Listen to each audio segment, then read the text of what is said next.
I'm the Vice President of Operations at Midlands. I have a laboratory background. I just want to know real quick from you guys, who's interested in healthcare careers? What types of things? Nursing? What physical therapy, radiology, lab, nurses, doctors? Anybody want to be a doctor? Any kind of doctor? ER. You want to be emergency medicine? I've worked with a lot of those guys. Anybody else? Did I see another doc? Okay, so what I'm hopefully here to tell you guys is that in the laboratory, I want you guys to go to college. I want you guys to graduate with at least a bachelor's degree, if not more. And then I want you guys to specialize and think about laboratory as a possible career for you. It's not for everybody. We do a lot of gross things. We do a lot of cool things with that. We see many different patients, and we'll talk more about this. So laboratory is something that I've done ever since I was in college. So I learned how to draw blood when I was in college as a part-time job. And then I went to junior college in Kansas and played baseball there, and then transferred to Peru State, got a bachelor's degree in biology, which nobody told me that there's no job for you with a bachelor's degree in biology. You have to, in order to work at the hospital, you have to specialize in something. So if you want to be shoot x-rays or ultrasound or do CTs, MRs, you have to go to get a special school for that. Same thing with laboratory. So bachelor's degree in biology, and then University of Nebraska Med Center has a 1 year, 12 months, straight through to become a med tech. Then you have to sit for a national board. Once you become specialized, then I'd love to have you work in the Midlands. Okay, so let's talk about the laboratory and what we do. We only do two things in the lab for patients. We help diagnose them. So patients come to the ER with a sore throat. Nurse grabs a little swab, stick it in the throat. Where do they send that? To the lab. We'll run a test on it, and we'll say, yes, that's strep. We help diagnose that patient. If it's not strep, it could be some other type of virus. If it is strep, what do? They give you antibiotics for it. How do they know what antibiotics work? The lab's done the testing on it. So we'll tell them, we help assist with what kind of antibiotics work. So we treat the diagnosis. Those are the only two things we do in the lab. We help diagnose, and we treat that diagnosis. Okay, so in the laboratory, if you like science and you like to solve mysteries, we have a lot of technology. Analyzer, we have a chemistry analyzer, coag analyzer, a blood gas analyzer. We have handhelds, we have a computer system. We have a lot of technology in the lab. Medical lab professionals, and I work closely with the doctor. He's a pathologist. And we put a lot of things together with protocols in order to help get information to physicians in order to treat patients.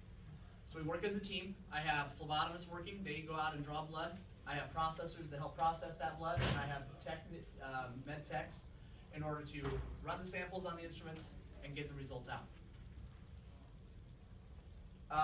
We play a critical role in getting a whole bunch of information. We give them data. They turn it into action. We have a really big increasing need. I hear a lot of stuff about nursing shortages. I don't hear a lot of advertisements about laboratory shortage. Once you get a degree, there's many different places. You don't have to work in a hospital. Okay, this is hospital and clinic laboratories. Hits my wheelhouse. I've been doing that for the past 20 years.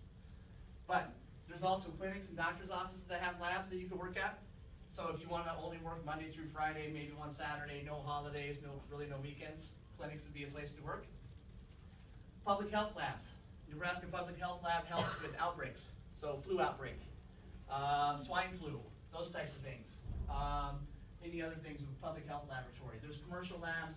There's research that you can get into. You can run some DNA panels and find out what kind of any kind of new diseases or any kind of potential breakthroughs. University of Nebraska Med Center, Creighton University Medical Center, that's where you can get a job. One of my favorites that I got to do is in the crime lab. So downtown, in a little building that doesn't even look like it's even operating, it's all locked up, and inside they have lab techs in there. State troopers, sheriff's office, OPD, they collect evidence from folks that are naughty, and they bring all those drugs to that place. So in paper bags or plastic sacks will be huge bricks of marijuana, lots of cocaine, amphetamines, and med techs will take a piece of that. They weigh it out. They take one little piece and they put it on an analyzer. It's called a gas chromatograph. And it flashes a wave on their analyzer. They also have a known. They know what graph looks like for cocaine, marijuana, amphetamines, and they match it up. Then every so often they have to go to court. And they have to sit in front of a judge and lawyers and they say, yes, I tested that. That was 100% positive for that drug. So, you don't have to work in a hospital as a lab tech, but you have to know how to do this and get an education in order to do some things like that.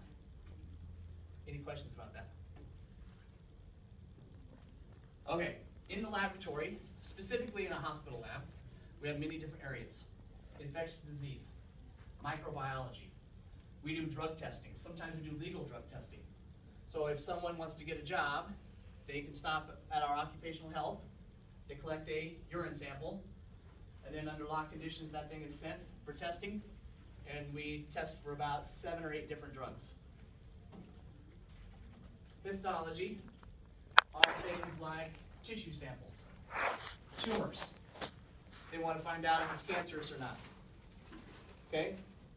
Chemistry, hematology, and we'll get more into blood banking along with serology and immunology after a while. But those are the different areas inside the laboratory. So in my lab, we have all of those little departments inside. This would be microbiology. So sometimes people have wounds that get infected. Anybody heard of MRSA? MRSA? So that stands for methicillin-resistant Staph aureus. Staph aureus is a type of bug and is resistant to certain type of antibiotics. So the nursing staff will grab a swab and they'll take a look at that wound and they'll swab it. And then send it to the lab. So we put it out on Petri dishes, much like this, and we'll grow it out. And we'll see, after 24 hours, it starts to grow. So we will take just one of these little colonies, so that's a pure isolate.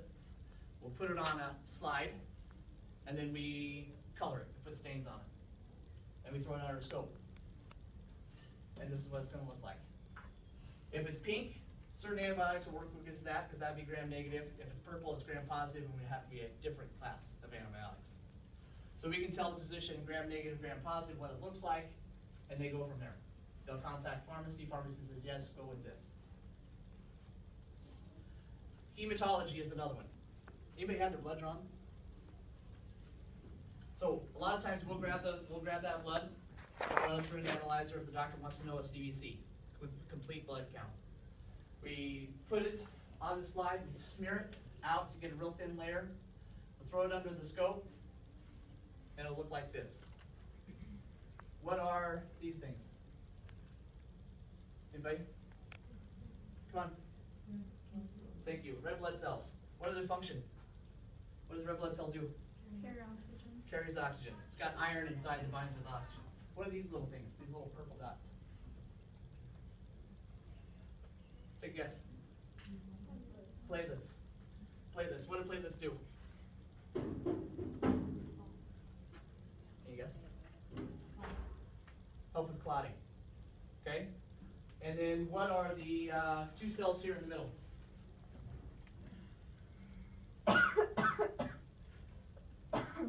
You didn't know this was going to be a test, did you?